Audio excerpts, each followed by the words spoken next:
માતાજીની કૃપાથી આ ગરબીનો હું પ્રમુખ છું. મારું નામ રામજીભાઈ બામણિયા છે. વિક્રમ સંવંત 1981ની સ્થાલમાં આ ગરબીની સ્થાપના કરી. ગયા વર્ષે આ ગરબીની અમે શતાબ્દી ઉજવી. આજે આ ગરબી 101 વર્ષમાં મંગલ પ્રવેશ કરી રહી છે. આ ગરબીની વિશેષતા એ રહેલી છે કે આ ગરબીની અંદર સંગીતની અંદર કોઈ પણ વિકૃતિ ન પડે એની અમે કાળજી પહેલેથી રાખેલ છે. તમે જોઈ શકો કે આ ગરબીની અંદર માત્ર ને માત્ર પ્રાચીન હાર્મોનિયમ, પ્રાચીન ઢોલ અને મંજીરા એ ત્રણેયનો ત્રિવેણી સંગમ આ ગરબીમાં રહેલો છે. અને આ ગરબીની અંદર માત્ર ને માત્ર માતાજીના જ ગરબા બોલવામાં છે. અન્ય ફિલ્મી ગીતો કે લોકગીત કે રાસ એ કોઈને અહીંયા સ્થાન અપાતા નથી. માત્ર હવે તો આપણે ભૂલાઈ ગયું છે. નકર આ ગરબીની અંદર કે અથવા પહેલાં આપણે 100 વર્ષના ઇતિહાસમાં જઈએ તો મા પાવા તે ગઢથી હું તરા મહાકાળી રે, આ બધા ગરબા વિપ્ત થઈ ગયા. માત્ર આ ગરબા તમને ભદ્રકાળીના પરિસરમાં જોવા મળે છે. ઘણા મને પૂછે, રામજીભાઈ આ ગરબીની અંદર બહેનોને શું કામ રમવાની મનાય છે? તો બહેનો માટે તો ઘણી ગરબીઓ છે. માત્ર ને માત્ર જો પુરુષોની ગરબી એક ટકેરી રમવા માટે તો એક જ ગરબી છે જે ભદ્રકાળી માતાની. ઘણા એવું પણ પૂછે છે, રામજીભાઈ કે ગરબીમાં ટોપી પહેરીને શું કામ રમવાનું? તો ટોપી છે ને એક મર્યાદાનું પ્રતીક છે. એટલે માતાજીની સામે મર્યાદામાં રહેવું અને એની સામે ઉઘાડામાંથી નડવું એટલે અમે ટોપી ધારણ કરીએ છીએ. અત્યારે તો તમે જુઓ છો કે ગરબીના નામે વેપાર થઈ ગયો છે. આખું વ્યાપારીકરણ થઈ ગયું. તમે જો 2 મહિના પહેલાં તો ગરબાના ડાન્સ ક્લાસ ચાલે. એ ગરબાની અંદર કેવા ડાન્સ કરીને આપણે રમવું, અને મોંઘાના મોંઘા ડ્રેસ, સિઝન પાસ, પાછા એમાં પ્રીસ બને.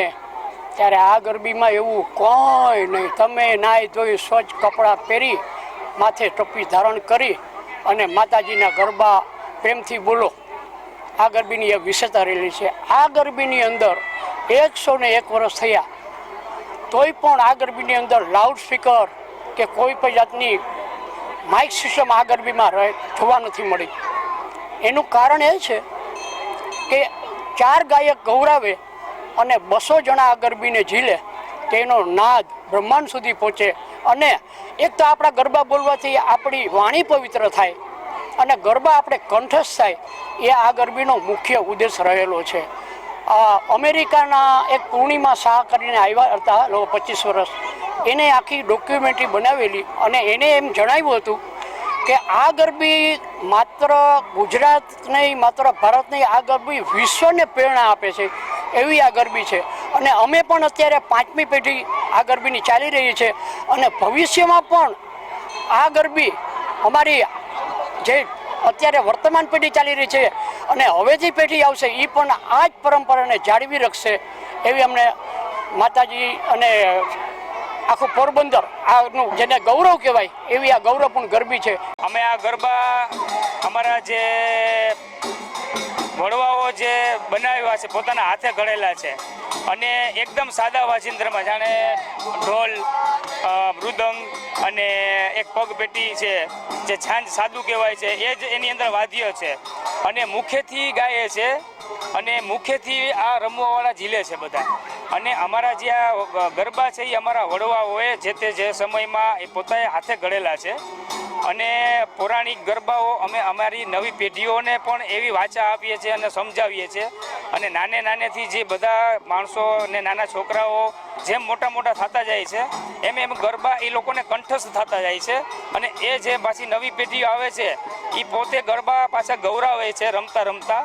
અને નવી પેઢીઓને ઉત્તરોત્તર હવે એકબીજાને અમે સોંપતા જઈએ છીએ કે જે આપણે માતાજીનું પૌરાણિક જે અર્વાચીન માતાજીના ગરબા અલૌકિક જે કહેવાય છે એ આપણા આ સમાજની અંદર અથવા દુનિયામાંથી લુપ્ત ન થાય અને હંમેશા ને હંમેશા આ ગગનચુંબી બને અને આવતી પેઢીને આને જાણે, આમાં રસ દાખવે, એની જ અમારી માતાજીની અહીંયા કોશિશ છે. અને એ ભૂલકાઓ નાના બધા ભગવાન માતાજી એના બધાના સ્વરૂપ લઈ અને પણ રમે છે. અને આ ગરબાઓ બધાને અહીંયા છૂટ છે, એવું કોઈ નથી, કોઈ જ્ઞાતિવાદ નથી, કોઈ ઓલું નથી. બસ બધાને જેને એમ થાય કે મને મારા માતાજીના ગરબા દિલથી ગાવા છે, બસ આ એક અમે વસ્તુ અર્વાચીન અમે જાળવી રાખીએ છીએ અને આવતી પેઢીઓને પણ સોંપવા માગીએ છીએ કે તમે પણ આની અંદર રસ દાખવો અને માતાજીનું આપણું જે એક સાંસ્કૃતિક પૌરાણિક આપણી પાસે એક ઓલી વ્યવસ્થા છે એ આપણે આખા દુનિયામાં આપણે એને જાહેર કરી શકીએ. અને આ જે ગરબા છે અમે નાનેથી જે ઉત્તરોત્તર અથવા લગભગ 4 થી 5 પેઢીથી અમે આ જોઈએ છે અને માણીએ છીએ અને નાની મોટી અહીંયા બધી સેવાય આપીએ છીએ. મેકઅપ છે, નાના છોકરાઓને પહેરાવીએ છીએ અને બસ માણીએ છીએ.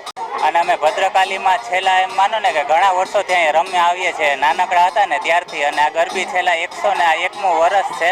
એને અમે આ ગરબીમાં કોઈ પણ જાતના માઇક કે વાજિંત્રનો ઉપયોગ નથી કરતા. અમને ગરબા ગવડાવે અને અમે ગરબા ગવડાવીએ છીએ ઝીલીને, અને સાથે તાલમાં તાલ પુરાવી અને રમીએ છીએ. અને કોઈ પણ જાતનો ઘોંઘાટ કે કંઈ થતો નથી.